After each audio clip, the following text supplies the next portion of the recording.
So this is I guess a short answer for Lauren McGinnis from Vancouver, Canada, who had a question about how entrepreneurs can take time off. I guess it's kind of the excuse that we always feel like we have too much to do and we're always really busy. And I think often entrepreneurs tend to feel like it's hard to tell our employees why we're taking time off as well. But the reality is, I've never met an entrepreneur yet who, especially in their startup phase or in the first number of years of running the company, aren't working 60 hours a week. The reality is your employees at most are working in the 40 to 50 range. Maybe they're working 50 to 60, but your employees already know that you're working around the clock. So it's usually a guilt thing that the CEOs have to detach from. And then it's also kind of reestablishing some hobbies and reestablishing some passions that you used to have in your life. I think we also tell ourselves or give ourselves the excuse that we're busy and we're just catching up, or we just got to work through a project. But the reality is you're never going to catch up. You're never going to get it all done. So you just actually have to decide that you're going to book some time off. So I take 10 weeks vacation every year in my calendar, 10 full paid weeks off, or I'm paying myself, but I take 10 weeks off. And then I take all my weekends off, Saturdays and Sundays as well. I will occasionally be catching up on something, but it's usually legitimately catching up on something. Or, when I've been in this quarantine period for the last, this is my 6th quarantine during COVID, where I'm not allowed to leave the property for 14 days. I've tended to become, a little bit more of a workaholic through those parts because I can't go anywhere, can't do much. So I'm kind of plowing through stuff.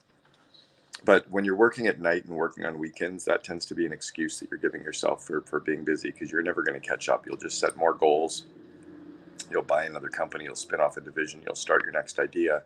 So the reality is you just do have to take some time off. What I've started doing in the last couple of years is I take every Friday off. I think I work one Friday out of every 4. My assistant books them off completely in my calendar. So if I was to look at my calendar right now, Friday is completely booked off. And yeah, actually I have one call on Friday this week, and that's it. So the rest of the day is off. I also book time in my calendars with my kids. I book their holiday time in my calendars, so I know when to start coordinating my time. I pre-plan vacations so that I have time in my calendar for that as well. And then just reattaching yourself to hobbies. So take a look at all the stuff that you used to love to do. Make a list of all the stuff that you do for fun. Maybe you've got 10 things on there, like skiing or going hiking or playing tennis or cooking or having dinner parties or going traveling. Make a list of all the stuff that gives you joy and gives you energy. And then make a list of all the people that you like doing it with. Who are the people that you like having fun with, doing those activities? And then make a commitment to yourself of how many times you're going to do each of those things over the next quarter. So, if it's wintertime, make a commitment for skiing, make a commitment for going snowshoeing, make a commitment for dinner parties, whatever. But make a commitment to those and treat them like a business goal that you're breaking down and reverse engineering, and put those things into your calendar. And that's where you'll start to get some more fun.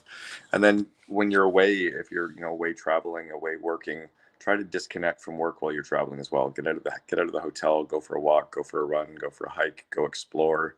Do the hop on, hop off buses, whatever it is. But try to see the different cities that you're in, so that you can explore a little bit more and it doesn't feel like all work and no play.